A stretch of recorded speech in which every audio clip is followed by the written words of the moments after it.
we want to make this presentation available for the indefinite future. We think that what Josh has to offer and what he's created in this Next Step program is so remarkable. And we want to make sure that anybody who couldn't come tonight or anybody in the future will have access to the recording. So I'm not going to say any more other than thank you, Josh, for having given two fantastic presentations to the religious school kids who were really sharp and really attentive, which also we can say it could be attributed to Josh's style. And as he says, he's not that much older than some of them. So he can get down at their level. And now it's time for him to address us, and then we'll have a Q&A. And when you feel so moved, help yourself to more food. Thank you so Thank much. you, Jen.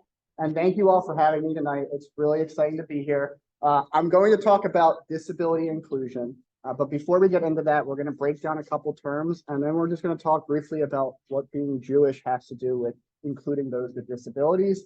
And then I'll tell you a little bit about my story and what my organization is doing and why what we're doing is so important. And what you guys can do as people who might not be part of the disability community or might be part of the disability community. We all have a part that we can play. So we'll talk through what that part really looks like. All right, so don't read what I have up there yet. And I did this with the kids, and I love doing this with the adults, but you guys don't answer this well. It's the kids do, so this is a challenge. Without looking at what's on the screen, when I say what is disability, what comes to your mind? What does it mean to have a disability? Not supposed to look at the screen. Don't look at my screen. Say we can read. Right. Oh, I was What- looking at the picture. I thought You can look at the we stuff out. picture, but what's the first thing that comes to your head when you hear disability? Having a difficulty in an area. Awesome. Some kind of limitation to getting in and out of places. Yeah, it could be a limitation, whether it's getting in or out of something, or another type of barrier or limitation. Great. Sometimes people that are with you are not acting quite normal. Yes, so normal or typical, right? I often use the word typical, but yes, people might be a little bit different from you. They might not do things exactly the way that you do it. Yeah, sure. And like I'm looking at the picture, because that's what I thought I was supposed to look at, and I see the diabetic. Oh. person's arm. So a disability doesn't just have to be something that's physical. It doesn't have to be something that's just intellectual or mental health related. It could be health body related, right? Yeah. I didn't even notice that. Basically, anything that might require some sort of accommodation that most of the world may not recognize or know of. Excellent answer. Yes. So if something, sometimes people with disabilities require accommodations to do everyday things, right? It doesn't mean that they can't do something. It just means that they might need a little bit of support, a little bit extra, a tool to help them get that job done. Awesome.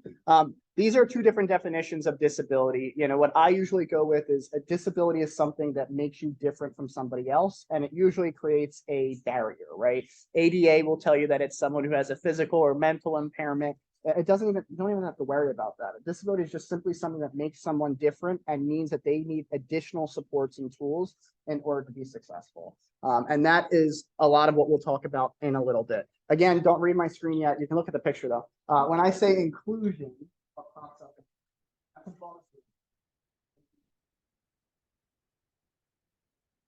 Welcoming everyone. Sure, welcoming everybody into the space. I don't think it would just go to welcoming everyone in the space. It would be making sure everyone both feels welcome and is able to be involved in what you are doing.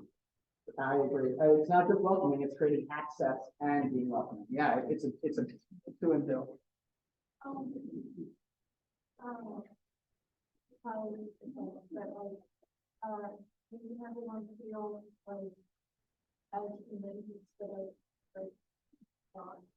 Yeah, I love that answer. Something big that people often do when they meet someone with a disability is they talk to them like they're a 2-year-old, or they talk to them like they're a child, and they're not. Oftentimes, when they're an adult with a disability, Howard. isn't he here?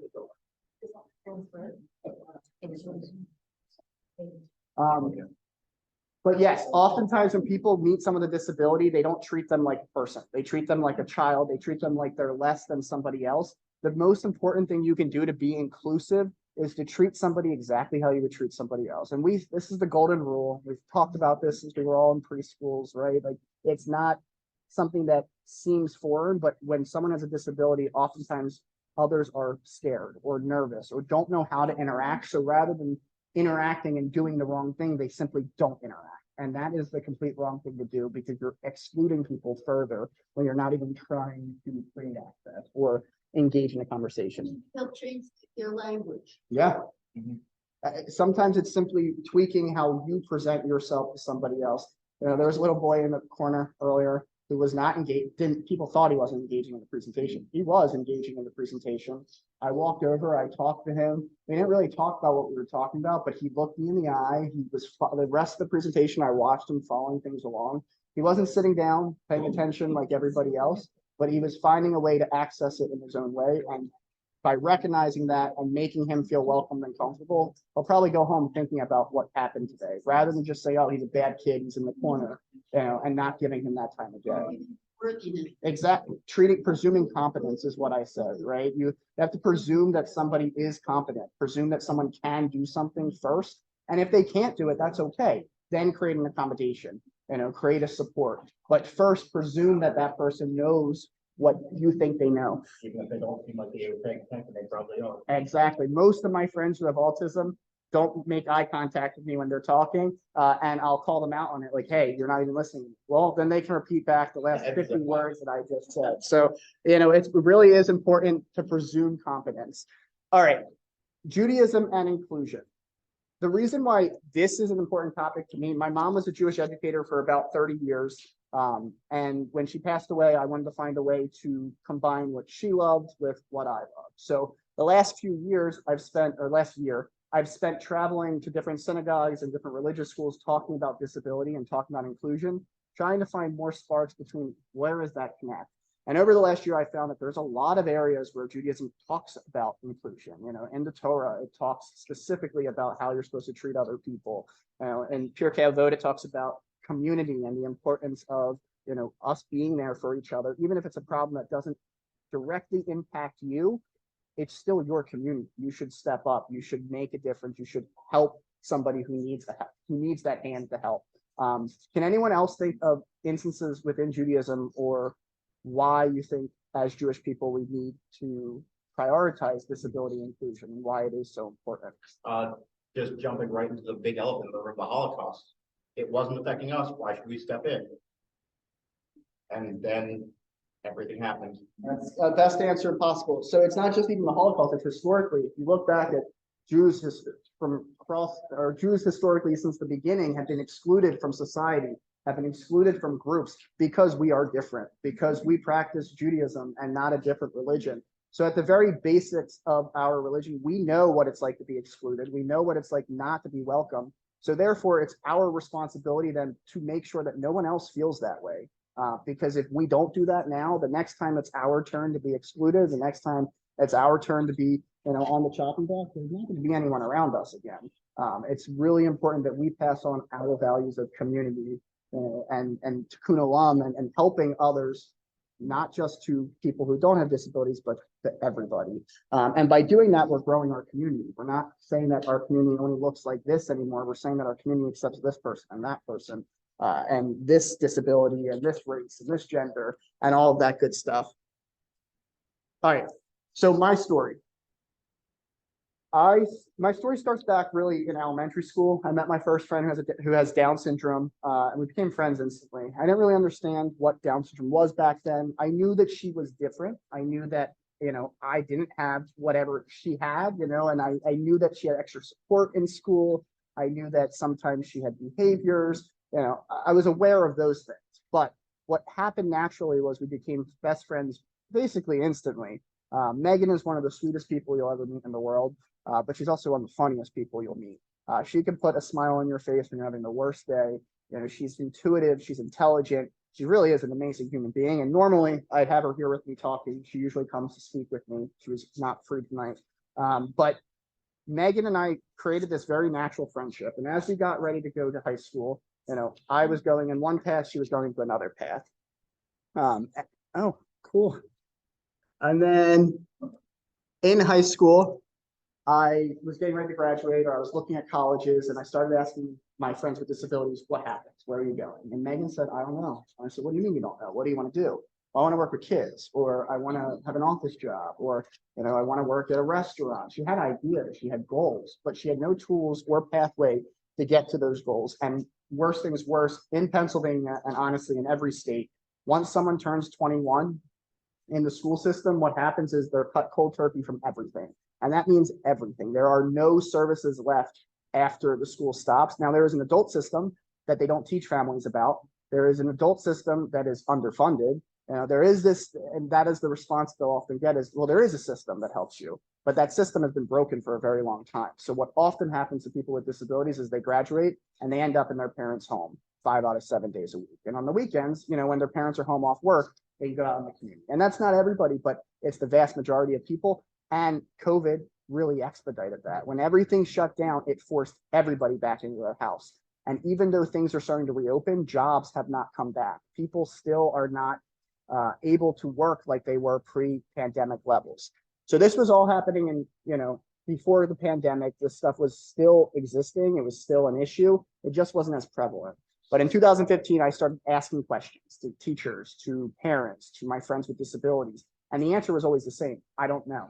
I'm not sure, not my problem. And as a 16-year-old kid who actually wanted to be a teacher for a long time, it really pissed me off that these people that had prepared me for my career, that had prepared me for my life, did not prepare my friends with disabilities for those same expectations. Did they teach them? Yes. Did they provide opportunities? Of course, but they dropped the ball when it went from transitioning out of school into the real world. And I was seeing it firsthand with Megan, who is this capable, intelligent, really bright young lady who simply was not going to go anywhere because of what the system had done to her. So I co-founded the Next Step programs when I was 16 years old with my co-founder, who's a little bit older than me. He was a grad student at the time. He's finishing up his PhD now. But we started it because we were seeing that the system there wasn't going to be change happening, and that the services that were currently in place were subpar services. So even though there were things that were in existence, they weren't actually helping people get to their end goals. So we decided we were going to do that. Now, I can tell you at 16, I was foolish. I did not know what this entailed. I did not know how long it was going to take. And to be quite frank, I did not think I'd still be doing it right now. It has been close to 10 years, and our organization is not the same organization it was 10 years ago. We've gone from a small little advocacy group to an organization that's serving over 200 families across 6 counties in the Commonwealth of PA. And we could be way more than that if I let it be more than that. There's just so much need out there. And once we're in one community, other communities start to pop up asking for why don't I have TNS? Why don't I have this? So what we actually do is we create programs and opportunities for people when they transition out of high school. So we've got employment-based programs where we help people learn the skills they need to obtain and maintain a job. So a lot of organizations just help someone get a job, but they don't teach someone how to keep that job. And oftentimes people with disabilities lose jobs because of absenteeism, because of poor training, because of lack of transportation. But if we can help teach the skills around those 3 areas first before you put them in a job, they're going to keep that job long term. Obtaining a job talks about interviews, cover letters, resumes. The resume that you and I probably write is not often the ones that I recommend people with disabilities write. They often have not gone to college, or they haven't had the same formal experiences that you have. So we create what's called visuals, which is pictures and graphics and data on it that sells the person as what they actually are and not as their disability. Because, this girl right here, Sophia, she has cerebral palsy. She's 22. She is from Cumberland County, PA. We have a branch out there. That's like Harrisburg area. And I met Sophia 2 years ago.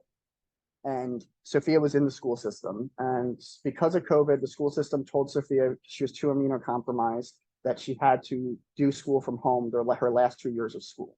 So they isolated Sophia from her classroom. They took her out of, everyone else was allowed to go back to school, but Sophia wasn't. And it wasn't her parents' choice. And they isolated her into her home. And for months, Sophia didn't do anything. And her parents didn't have the energy or resources to get Sophia up and ready. Sophia uses a power chair. That chair weighs 500 pounds. So to actually move that thing and get Sophia up and propped up and set up for the day, it requires, a half a morning just to get Sophia prepped. She didn't have any services because of COVID. Her nurse was taken away and the agency wouldn't recruit a new nurse because they were understaffed. Needless to say, Sophia was in this point where she was about to lose her funding from the school district and she had nothing set up for being an adult. And so her mom found me and she said, I want you to work with Sophia. And I said, well, what am I going to do that the school can't do? She goes, you're going to listen. And she's like, and that's all I need someone to do is listen to Sophia and help guide her where she needs to go. That was about a year and a half ago. Family ended up suing the school district. They won, and they used the money to pay me to run Sophia's year of school. So we did this. This was this past year. I'm happy to report that Sophia's contract ends next month, and Sophia has a job. She's employed 2 days a week, not 5 days a week. She doesn't want 5 days a week. She's volunteering right now, and then they're going to transition her over to paid employment at a church called New Hope in Mechanicsburg, Pennsylvania. The church is the general manager, executive director of the church. She is a formal social worker, so she understands how to work with people with disabilities, and they love Sophia. They look forward to Sophia being there. They gave Sophia this big T-shirt the other day, and it was like amazing. She went home and she said to her mom, I have a job, I have a career. And this is someone who everyone told would not have a job, would not have a career. And what I always tell the family is she's not done there, right? This is just like I had my first job and then my next job. This is Sophia's first job. What's coming after that could be endless. There could be tons of different things, but if you stop, you presume competence, you listen to what people are saying, and you attack each barrier as a barrier. There are solutions to every single barrier, and you can't look at the situation as there's 20 things wrong right here and I have to fix all of them at one time. Pick the one that's in front of you first. Get that one out of the way, move forward, and then keep moving forward by pushing them out of the way. A lot of times people get so overwhelmed because the system is designed to restrict people that they don't feel like they can make that move. But the truth is, it's baby steps that get people to success. And if you think about all of your lives as well, none of you had success overnight. None of us do. It takes time to get to where you want to be. So just a little bit more about what we do. We have different types of programs. So there's, like I said, employment stuff, there's advocacy trainings. I taught an entrepreneurship class. That was my favorite one to teach. My philosophy was we're not hiring people with disabilities, so why don't they start their own companies and then hire other people? And that class was mega successful. We had 6 young adults who were in it who now run businesses. And they run businesses. They make money running their businesses. They don't have to have another job because they're self-employed. We have social events. Every Friday we do Friends Night Out, which is exactly what it sounds like. We go out in the community. We go to movies, rock climbing. We go bowling.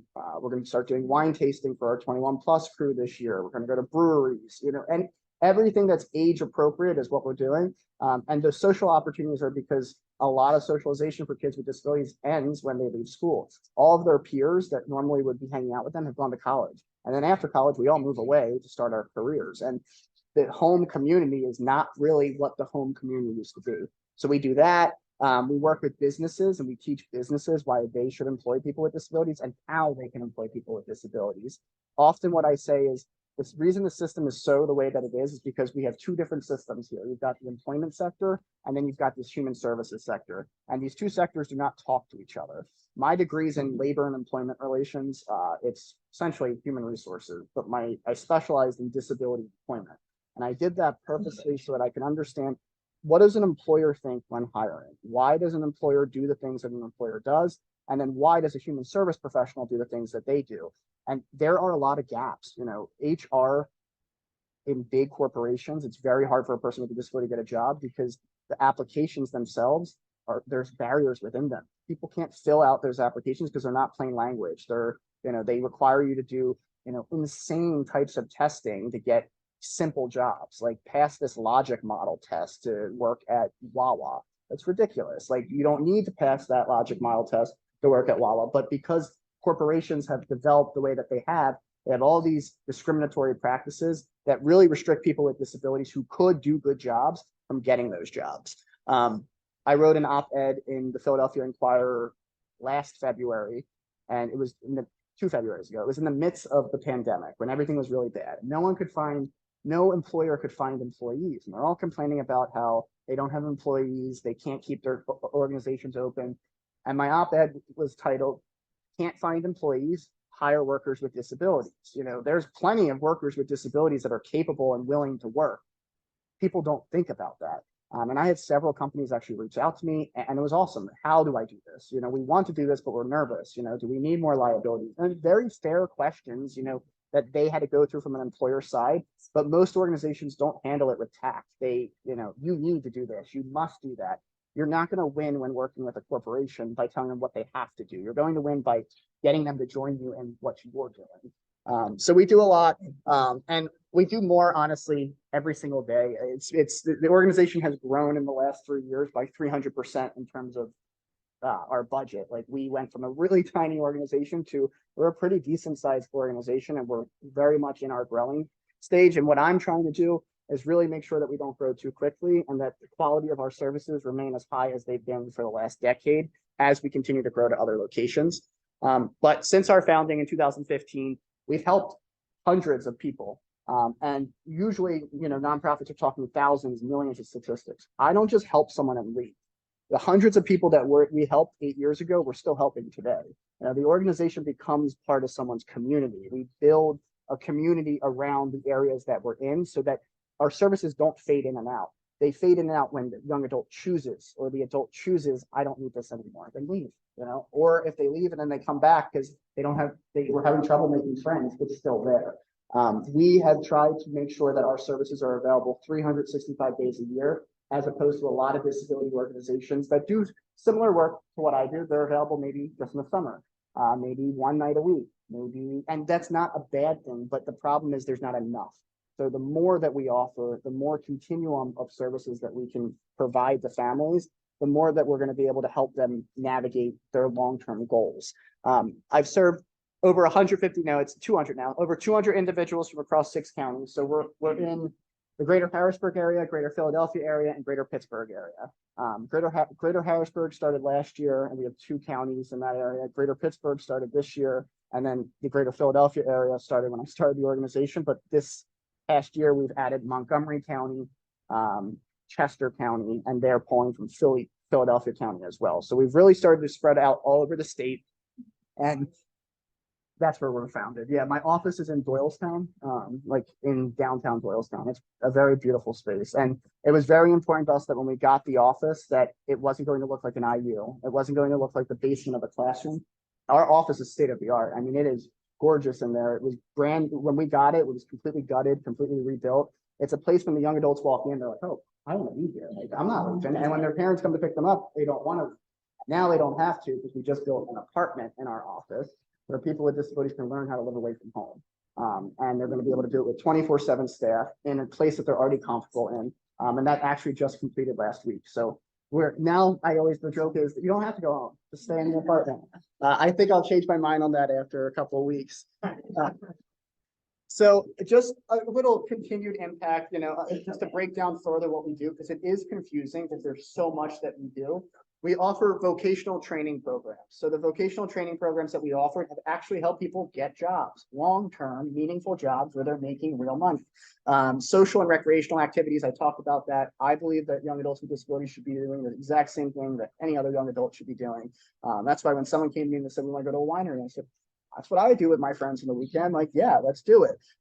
You know, and those have given people the opportunity to not just be stuck at home. They're part of a community. They look forward to it every week, seeing their friends, seeing, you know, the volunteers that they've met who don't have disabilities as well, because that's something really important to us. Is our programs are never a room full of people with disabilities.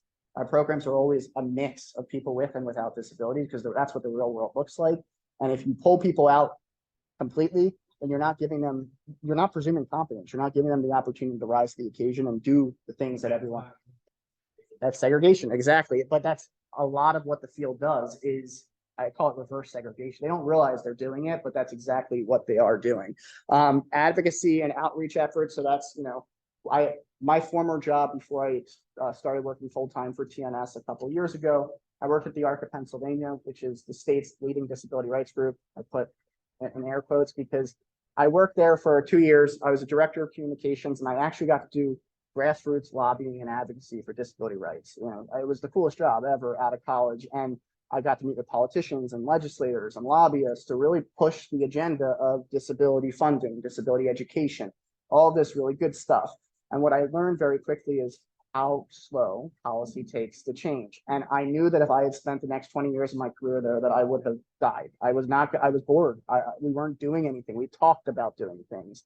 But the crazy thing was the thing we talked about in my 2 years there, the things we were talking about in the beginning of those 2 years and the end of the 2 years were the exact same issues. We didn't change. We didn't progress. So I decided that I was not going to be able to do the type of advocacy that I wanted to do in this corporate setting. So TNS has started doing our own advocacy. We meet with legislators, business owners, educators, synagogues, churches, anyone who will have me come talk, because I have found that the most powerful advocacy is person-to-person advocacy and not this massive, governmental government affairs. It doesn't work in the timely manner that these kids need it to work. All right.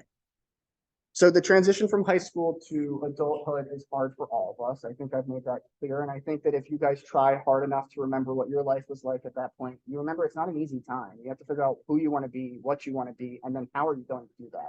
When you factor in having a disability, you've just made that 10 times harder, because not saying that the person with a disability can't do all the things that you're going to do, the system is going to restrict them from doing all the things that they want to do. So now they're fighting double the barriers that you're going to fight.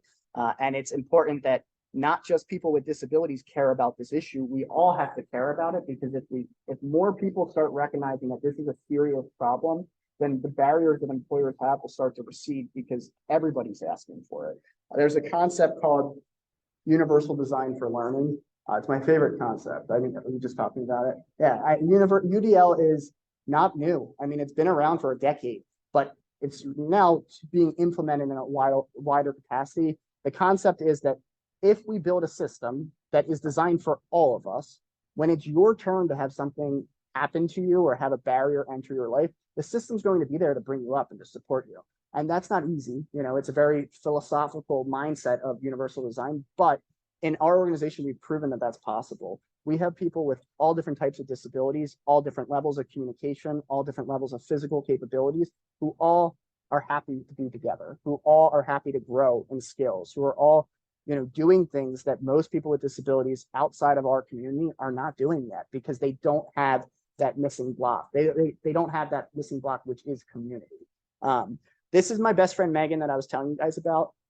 Meg is now our office manager. She works full-time for me. She makes a very livable salary. Sometimes I think it's too much money, but she makes a lot of money, and she has a very meaningful job. And if you ask Megan what her job is, she will tell you, my job is to keep the CEO on track. And she's not wrong. Her job is to make sure I don't forget things, that I'm on time. She helps manage my calendar with my assistant. She does inventory in the office. She has truly meaningful tasks, and she does them better than any other employee I've ever had. And I have 16 employees, and I tell them all the time that none of them are Megan. She is efficient. She's on time. She's confident in her abilities. She loves being at work.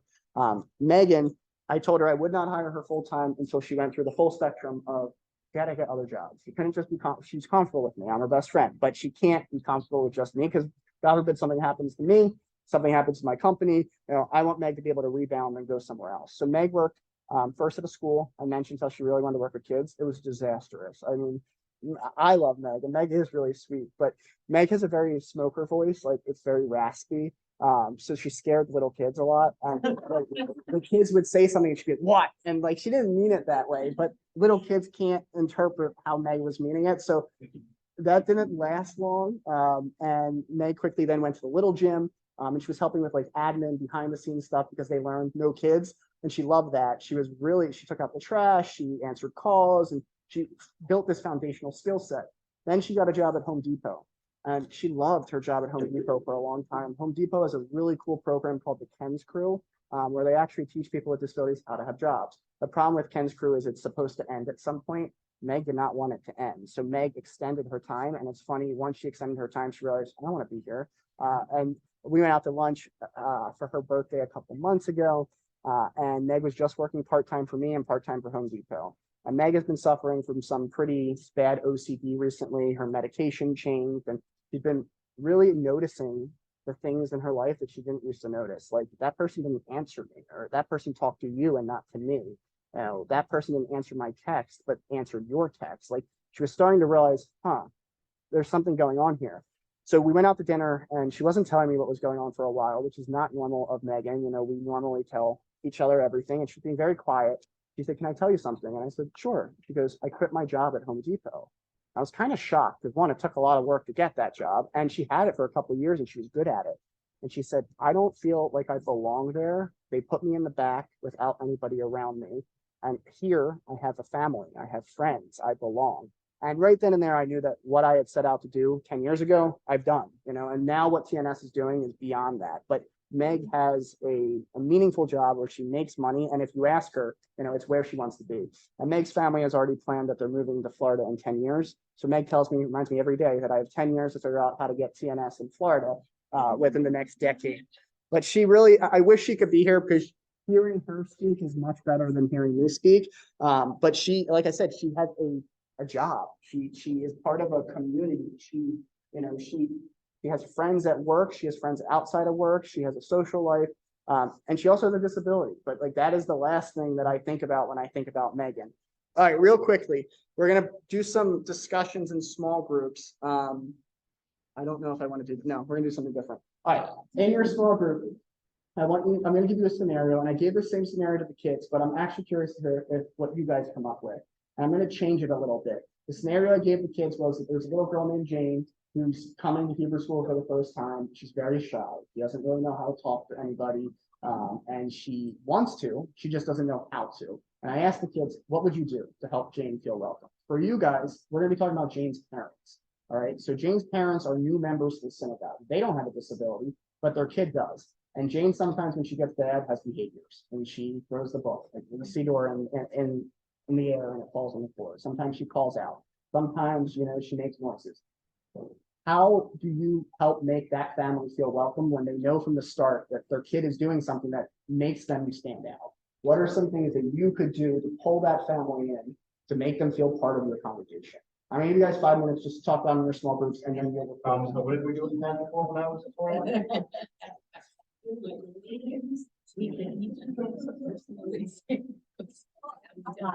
that kids. Kids.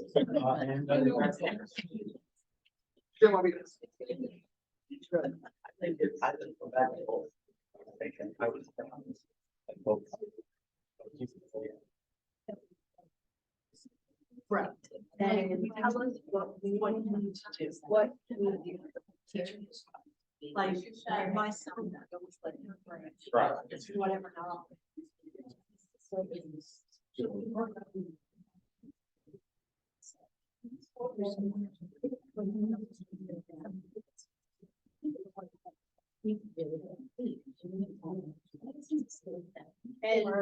he's allowed to get up and wander.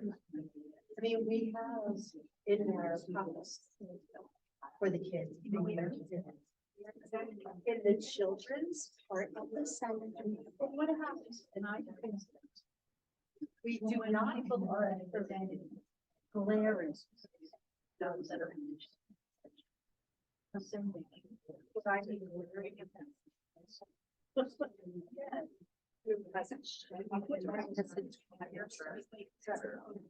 I'm saying, so how do we help that person?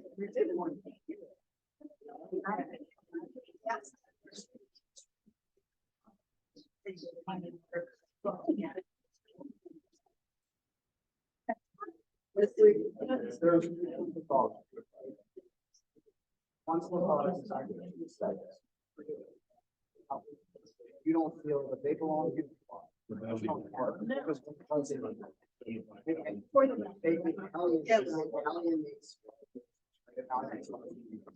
I have found, and this is something I learned from school.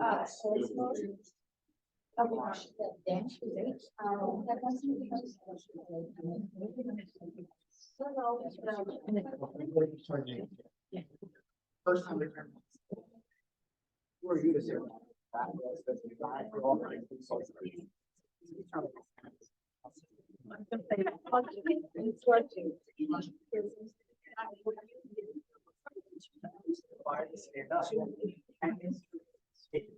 I'm saying it, and I what to be I am looking at stuff.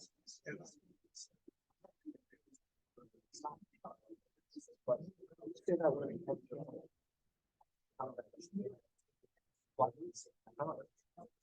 you're saying. And it's a word that is used to describe.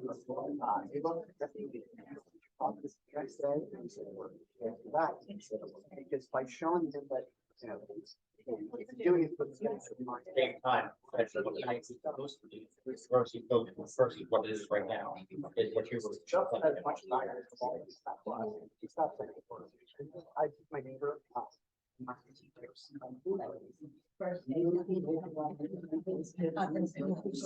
I had a conversation. He does, because I said. If school districts are doing the job.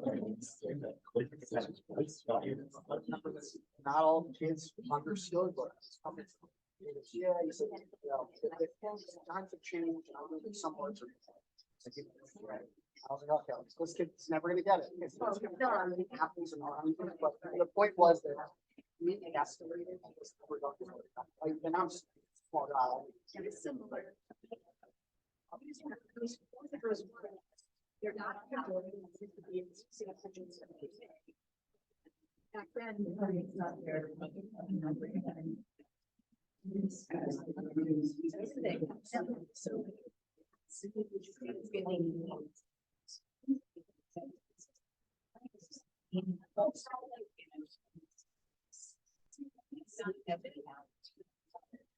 So what do you think?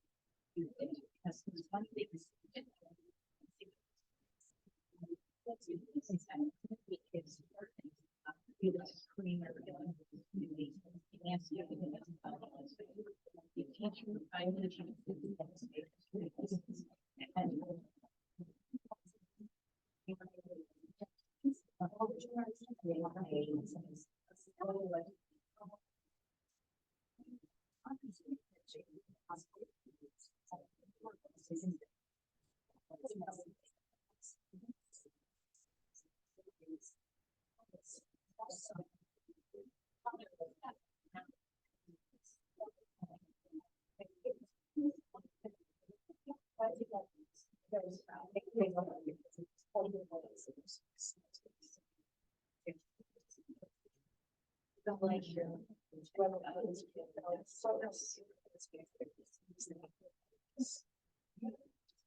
Welcome everyone.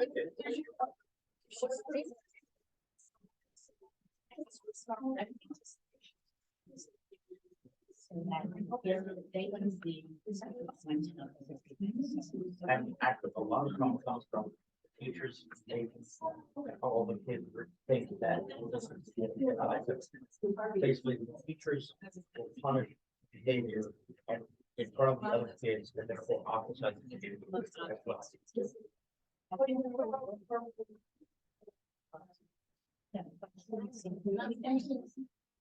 Used to be updated. Harry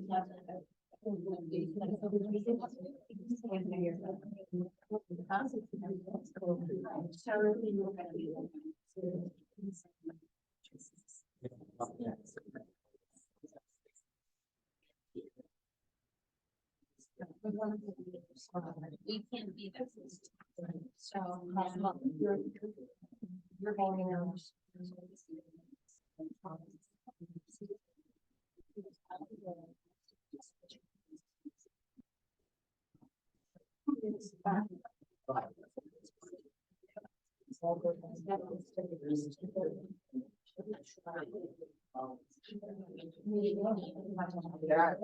One thing, that was the traditional.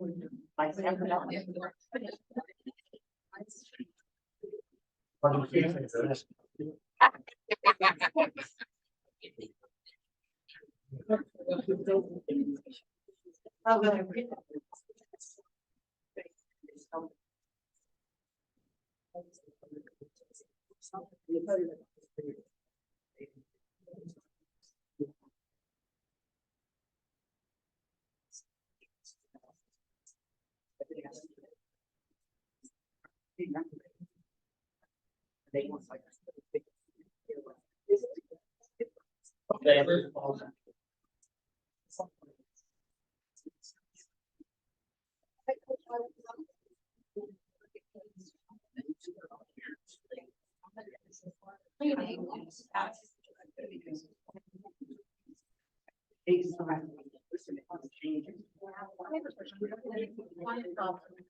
We have to make this successful for the child.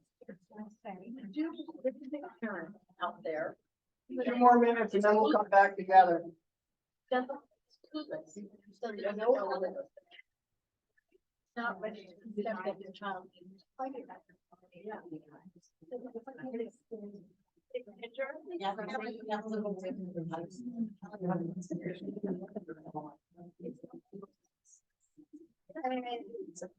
I'm going to say we need to work together.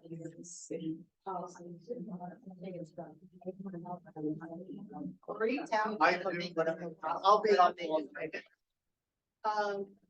And again, I'm gonna go back to the first five people. The same way that I'm gonna go back, and I'll bring it back for a second, same way when we were in Canada. What can I do? You know, Adam is laying on the table at the restaurant, because he doesn't wanna sit on the chair, but he wants to lay on the table, and here's Adam laying on the table. And I sent you a picture, here it is, he's probably. He had a great time, but he was on the. Not every.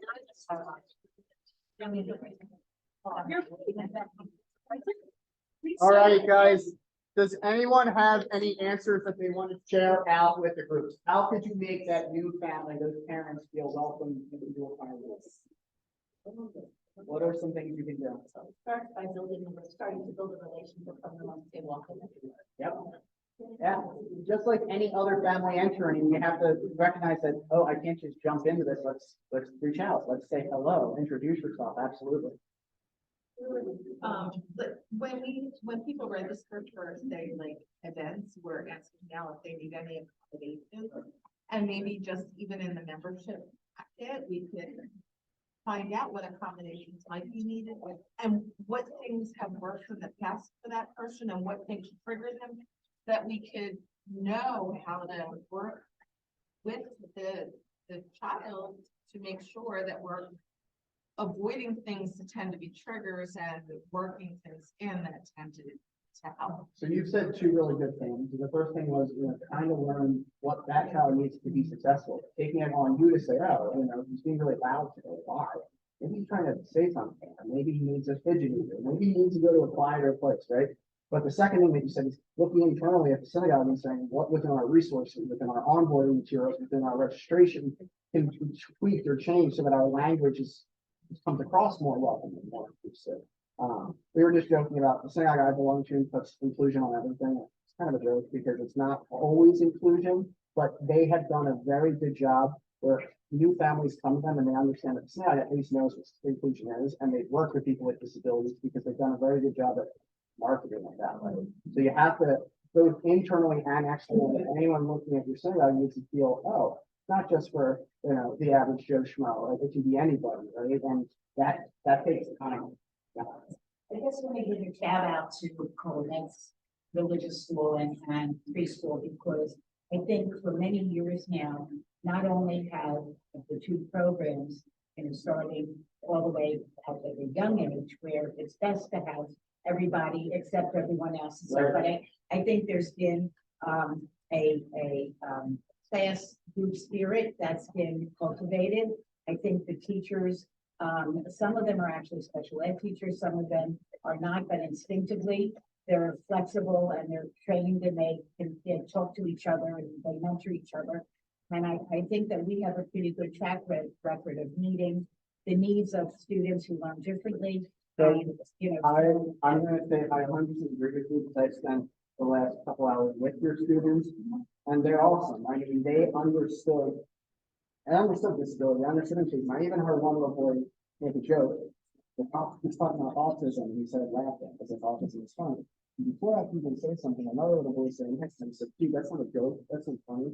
And like they actually understood. And it's very typical of kids to act that way and to be not understanding, but I could see that they've talked about this stuff with you guys, that the third and fourth graders, when I asked about how this connects to Judaism, they pulled out the Holocaust answer quicker than anybody. It was amazing. And that was like the first thing out of his mouth was, oh, well, historically, I was like, all right, you get up here. But I definitely think that you guys are doing a great job. And the fact that you invited me in to speak is a big step. I mean, a lot of people don't, like I said, I belong to a conservative synagogue that doesn't necessarily agree with everything that I talk about and how I say about it. And I've never been welcomed there. You know, and I've gone to Reform, Reconstructive, Conservative, all the different types of synagogues to talk about this issue. But I have found that, you know, it first has to start at the top. You know, leadership needs to accept it, and then it trickles down. Well, I appreciate what Rabbi Judy said, and I don't think that happened, and I agree with you, and I don't think that the school is like this on accident. It happened. No, because it was intentional. Yes, so people that are not part of, that was explicitly articulated, valued, and when we were down to the final candidate, chose Sue because we felt that Sue was, she got inclusion and she got our values. Well, and exactly what you guys are ahead of the curve. I mean, your entire recruiting process, from top to bottom, you need to think accessibility, inclusion, right? Not necessarily saying you have to hire a person with a disability for every job, but thinking, will this person work with a member that has a disability? Will this person be able to break things down? Will this person be happy about doing it? You know, who's happy about doing it? A lot of people can do it and are willing to do it, but not everyone's happy about doing it. And that does make a big difference. One other thing. Yeah. Not just the kids need to understand, the parents of other kids also need to understand. Yep. Because apparently something that I didn't even know happened in our past as well. So the other piece is, there are enough of us here with children with disabilities that when somebody comes in and something's going on, we go up and go, we get it, it's okay. Yeah. You know, been there, done that, what help you? Relating to them, exactly. That's actually a great answer too. I can't tell you how many parents come to me and tell me how alone they are and how they're the only ones dealing with the problems that they're dealing with. And I don't say that lightly because these are actual problems. You know, these are things that actually require time, effort, money to figure out. But it makes me sad because they don't realize that they're not alone. That The resources aren't out there for them to find other people. exactly. There is no network. There's no community yet that has been built to bring those people together. My organization has done that. In Bucks County, we have 80 families part of our Bucks County network. I mean, it's like a small synagogue essentially. And these families are friends. They support each other. Within my community at Bucks County, the national disability employment rate is 15% for people with disabilities. That means that 15 out of 100 people with disabilities are employed. That's pathetic. That's worse than any other demographic. Any other minority disability beats it with an unemployment rates.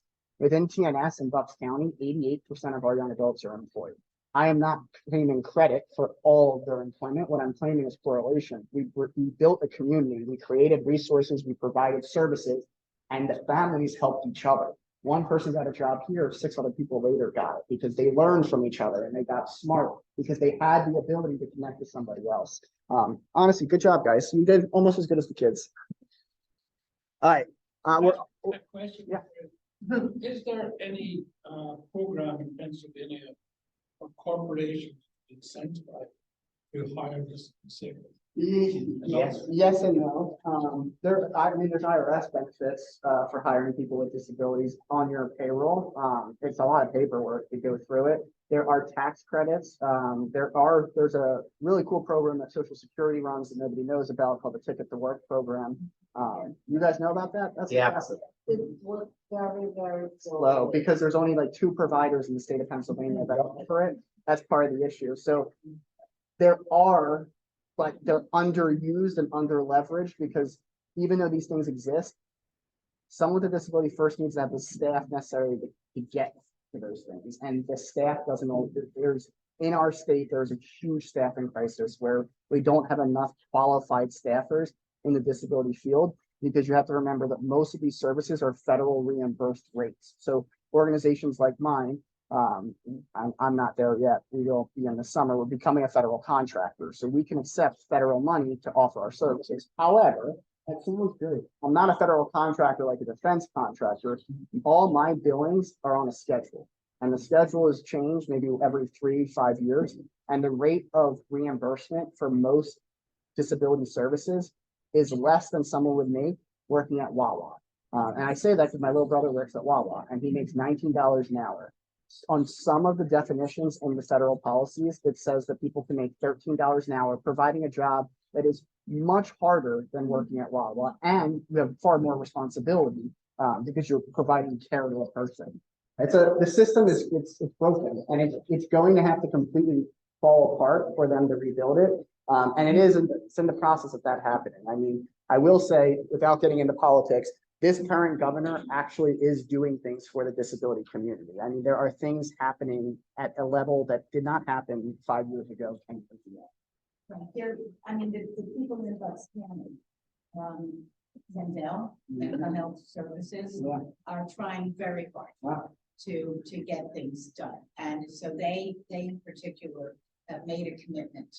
I will tell you, Bucks County, I'm very lucky to have my office in Bucks County. There are so many services in Bucks County, but every single one of us is understaffed, underfunded, and we have caseloads that are way bigger than what we can manage. I have purposely turned families away the last year because I'm not growing and there's equality, right? It's important to me that as we continue to grow, what we've offered 8 years ago is the same thing I'm going to offer, maybe because it works. And it's person-centered, it's family-directed. We listen to what families are asking of us, but a lot of these organizations are struggling. And on top of that, if you look at the leadership of most of these organizations, they're all men and women who are in their 60s and 70s approaching retirement. The problem with our field is they have not thought about the next phase of leadership. Who is taking over all these organizations? Because I don't know many young CEOs or many young disability leaders that are willing to take on those responsibilities. And that's another fear of mine. If we don't all start talking about this more and more, all these organizations that have existed for 30, 40, 50 years, it's not a guarantee. All right. Where do you get your funding? That's a good question. When I started the organization in 2016, we had a gala, and I raised $5,000 at that gala. And in 2015, that $5,000 funded all of 2015 until we got to 2016. In 2016, our gala raised $15,000, and then we started writing grants, and then we started asking for general donations. After I graduated college in 2020, the organization had a huge blow up. I was able to dedicate a lot more time than I was previously as a student. I had credibility because I had a degree. I paid $100,000 for it, but that gave me credibility apparently. I've been saying the same thing I've been saying since I was 16, but the second I got that degree, our funding started to increase a ton. We've got major donors. We're funded very much like a synagogue is. I mean, it's a combination of many different sources. We don't have major donors.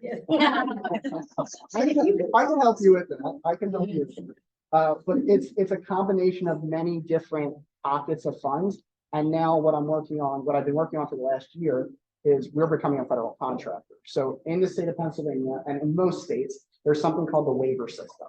So it's through Medicaid, the Center for Medicaid Services, which is a federal agency. They give money to each state, and the state creates what's called a waiver.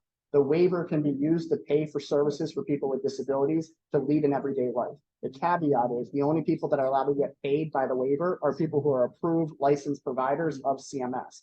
In order to become an approved provider, you must go through a process that usually takes 5 years. I did a lot of lobbying last year, and the county of Bucks County actually came to us and said, we want you to be a provider. I said, no, thank you. And then they came back the next day and they said, no, we want you to be a provider. I'm almost done, and it's taking me a year. So once we can do that, most of our funding, I'm going to be switching things over to that because that's sustainable, predictable, and it'll give me the ability to start, paying my staff way better than I'm currently paying them. And I pay them well because in this field, if you don't pay people competitively, they're going to burn out and they're going to leave. But, I have good staff, and because I have good staff, I've been able to grow. So that's where we're headed is federal money that would be coming through the state. Few short questions. One, do you also accept people with mental illness as part of the program? So it was very important to me that when we started the organization, it wasn't just going to be for Megan with Down syndrome, it wasn't just going to be for people with autism, it wasn't just going to be for people with CP. I believe that all people deserve an opportunity to be successful, so the organization serves all people. So if you come to us and you have autism, great. Come to us, your CP, excellent. We will try to find a program that's suited for you and that works for you, but we're not going to target that because you have a mental health issue. Okay, second, do you have an outside limit in terms of age? So you're starting the students who are graduating high school And within 10 years, they're gonna be your 30, Yeah, 40-year-olds. So how do you, It's a great question. So the program's gonna grow with me. As I get older, so other people that I'm serving. I mean, you have to think about it from this perspective. My first 11 clients were all my friends from high school. Okay? So I started with them. They're all gonna get old, like I'm gonna get old, but I've got time. You know, my focus right now is on the young adult age range. So we start offering services at age 14 because that's when transition really starts. And honestly, I'd argue it starts at 12, but we start at 14. And our oldest client currently, and I call them participants, not clients, our oldest participant is 54. Let me see. This is Megan, not my Megan, a different Megan. Megan's 54. She's Down syndrome. She lives in Harrisburg. All the programs have different age requirements. So advocacy is for the younger guys because they haven't learned it yet. Someone like Megan is in more social stuff because this social stuff doesn't stop. okay, so I understand the advocacy and employment and Yeah. those are your primary objectives.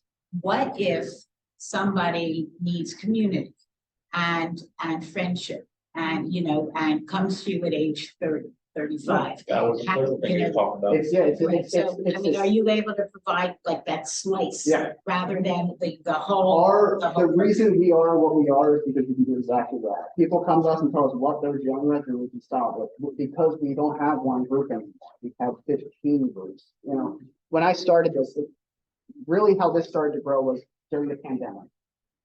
People started closing things down, schools started sending kids home, and people with disabilities were experiencing extreme social isolation. So what started to happen was a huge regression in skills. Because they weren't in the community, because they weren't with their peers, because they weren't in schools, their skills started going down because they weren't practicing them, they weren't being reinforced.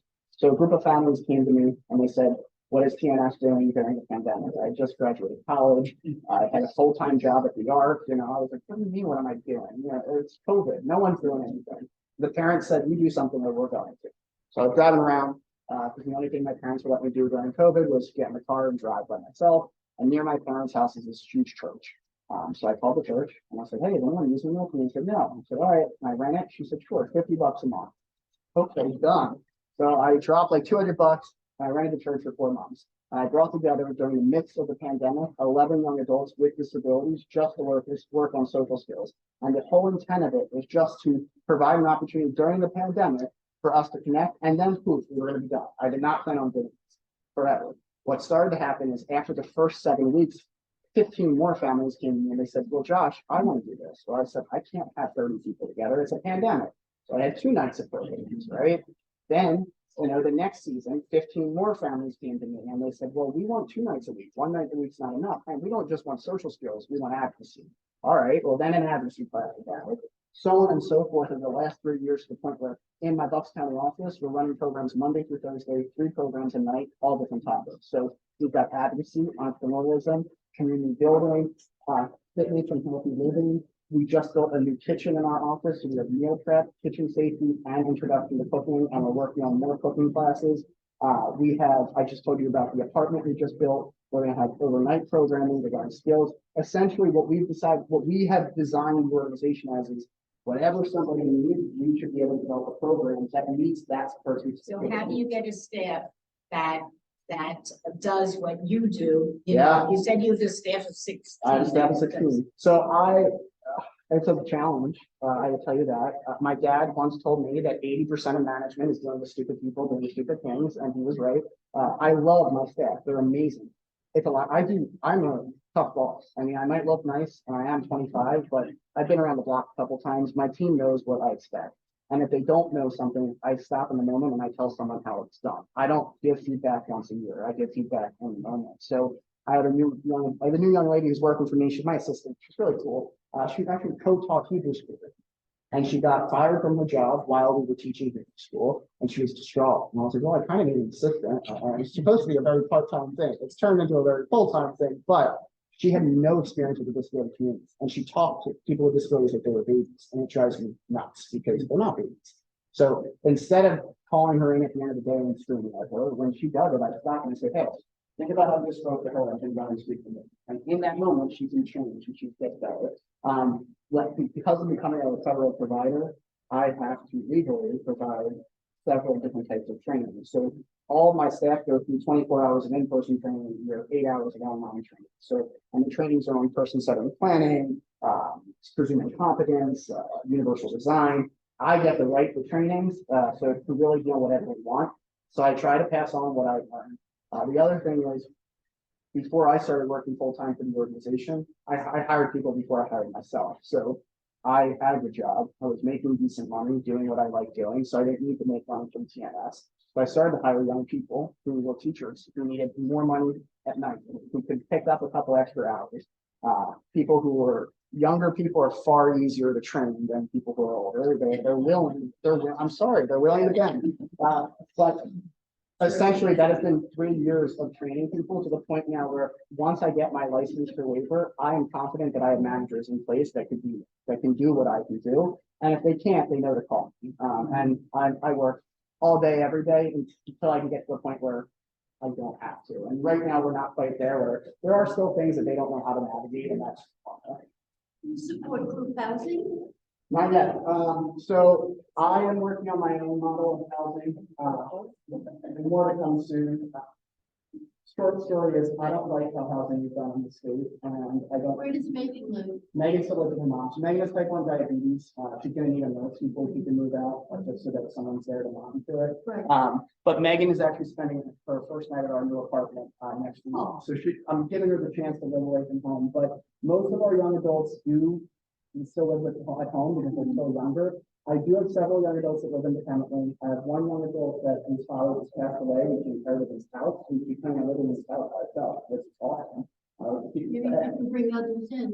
Well, and that's what she's thinking about. Everyone's like, oh, you have to sell it, you have to move into so much. She said, no, I inherited the house. It's my house. And I live here. And I was like, good for you. It is, it's your house.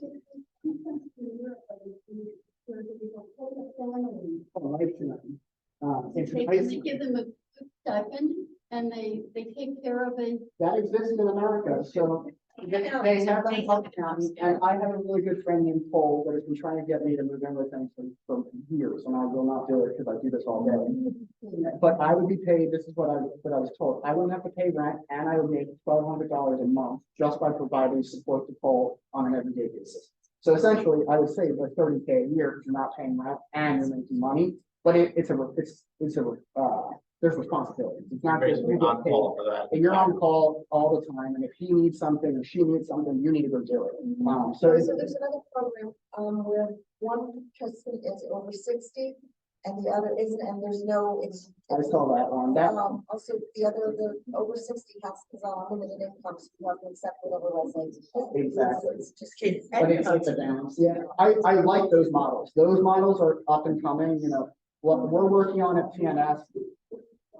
And we have our Doylestown office is one of the only offices in Doylestown that mixes residential and commercial. So phase 1 was getting the office ready and program operational, and it's done. In the next 5 years, we're gonna start building apartments above TNS. So services can be under TNS and supported living will be right above us. Our office is strategically located in Doylestown, which is walking distance to 50 to 60 different businesses, walking distance to SEPTA, walking distance to the Doylestown DART bus system. The hospital is right down the street. The YMCA for fitness is right down the street. It's perfectly located for housing. And the only place in Doylestown that I was going to be able to do it was if I build it up. There's nowhere to build. And it's zoned okay. It's already, it's been zoned like that for 50 years. How do you manage, I mean, do you provide healthcare, I guess, because my concern with, as I'm getting a bigger job, Right. is that when you make over $2,000 a month, you lose your Yeah. Medicaid. So, and that is a balance game that we play. So I have, of my 16 staff, I also have 6 staff who have intellectual disabilities who are on this rotating internship program. Most of them are getting paid. The ones that are not getting paid don't want to mess with their benefits, which is, and I accommodate whatever someone needs, but essentially that's a game you have to play. It's my philosophy is if someone can get a job making 30 to 50K a year, screw the benefits. Like you are now a contributing member of society. You don't need that, right? But if you're not going to be able to get to that threshold, then the benefits keep you alive. They give you the supports that you need. It's not a good system. No. I do offer benefits to my employees with disabilities as well. They can opt into it, opt out of it. Megan is currently on, because of her diabetes and other issues, she's on the mom stuff. But it's a game. Yeah, It's- 27, it's a pull-up. Ah, and people don't understand that it's not necessarily dollar to dollar how Social Security works. There is a threshold where you can make up to, I think, what is it, 2,000, and then they do dollar for dollar. So it is kind of this balancing game where you try to figure out, can we make more money here, or can benefits support us more? As an advocate, I would tell you always push for long-term, not being on benefits, trying to get to a point where you have to, like, as a realistic person, it's not a smart thing to do until it's a good. Right. Because then you've got to go through the process again, once you lose it. Exactly. Well, and then once you lose it, getting back on the process is almost impossible. Once you're off the list, it's really hard to get back on the list. All right, real quickly, I'm gonna skip this. I already did that. I'm going, oh, there we go. So, and I'll send this out to you guys so you have it. There's a few resources that I listed if you're curious, local stuff. The ARC of Philadelphia, they're the local chapter of the ARC of Pennsylvania. They're a pretty good organization. They've been advocating for 70 years for people with disabilities. If you follow them on like Facebook and stuff, they'll give you updates on what's going on in the community about the disability world. SPIN Philadelphia, or SPIN in the Northeast, is a great organization. They have been through some hard times the last few months, just financially, like most of us. But my mom's first job actually out of college was at SPIN, working with someone with Down syndrome. So it's a pretty good organization if you're curious about what things are doing. Bakeability Bakeries. This is in Buckingham Green. Buckingham, Pennsylvania. I highly recommend that you guys go there. I helped start this bakery with a group of parents. When we started TNF with social groups 2 years ago, parents came to me and said, well, what about employment? And I said, I'm not there yet. The amount of money that I would personally to put out to open a brick and mortar store, I was 23, it was not going to happen. So the family and mom came to me, she goes, well, I got money and I want to start a business. Let's pick a business. So they picked a bakery. And they started Bakeability about 2 years ago. Bakeability employs 17 young adults with intellectual disabilities, pays them all a fair wage, and it's a job training site. So it's not just a job, they're learning about how to do skills within Bakeability. It's an awesome place, and baked goods are amazing. So if you have some time and you can head towards that Doylestown area, I would go. Shane and Pepper Foundation, they're based in Lansdale, amazing people. This is Shane and that's Pepper. Shane is a 14-year-old boy who has cerebral palsy. Shane's awesome. I mean, he's one of my favorite people, and I don't say that about most people. He's just brilliant. He's 14 years old, and he was being segregated in his school. He uses a wheelchair and he has CP, so when it's too hot, his muscles contract, and then he can't walk or he can't do certain things. So he's fighting his school and saying, I need an air conditioner. I need this. And the school kept saying, no, no, no. This is what it's like. This is the funding that we have. You have to deal with what you have to deal with. So Shane and his family, they started Shane and Pepper Company, which is a candle company based in Lansdale that has done $500,000 in candle sales in the last year. He's a 14-year-old boy who has a disability, who everyone told couldn't do something, and he said, screw you all. And he went out and he started a business that has raised $500,000. And they're based in Lansdale. It's a gorgeous store. If you have time, go see it. And Pepper is his service dog. So how this whole idea came about was he needed to get Pepper. How much do you think a service dog costs? A trained service dog costs? How much? Close, yeah. So they cost between $20,000 and $50,000. Pepper was only 20, but Pepper was $20,000, and Shane's parents said, fine, we can get Pepper, but you've got to raise the money. So Shane said, fine, Mom, you make candles, let's make candles together and let's sell candles. Shane sold $20,000 worth of candles and then bought Pepper. And after they bought Pepper, they're like, we're on to something here. And they opened up the brick and mortar store. Now Shane comes to advocacy things with me all the time. And we literally just met with Representative Mal Gari, who's in Lansdale. And Shane got to talk to him about what he's doing and why it's so important. And the cool thing about Pepper is, I didn't say this to the kids, I did the PG version. If you tell Pepper to go get me a beer out of the refrigerator, Pepper can open the refrigerator, grab a beer, and bring it back. It's pretty cool. I've done it a couple times. But he's been trained on like 300 different commands. When Shane can't walk some days because he's in a wheelchair, Pepper walks Shane around by pulling his wheelchair. He's trained to know where Shane needs to go. Pepper goes to work with Shane, goes out in the community with Shane, helps Shane in the house. He can turn lights off, turn lights on. And like I said, understands 300 basic commands, and he has changed Shane's life. But my whole point of showing you Shane and talking about Shane's life is that You know, I could give you 100 different stories about the time where I've seen someone with a disability do something that you don't think they can do, or do something that everyone told them they wouldn't be able to do. And the fact of the matter is that if we presume competence, if we create resources, we create supports, and we as people who might not have disabilities embrace and accept those that do have disabilities, they're going to rise to the occasion. They're going to be able to do things that originally they would not be able to. Thank you guys all so much. That's really all I have for tonight.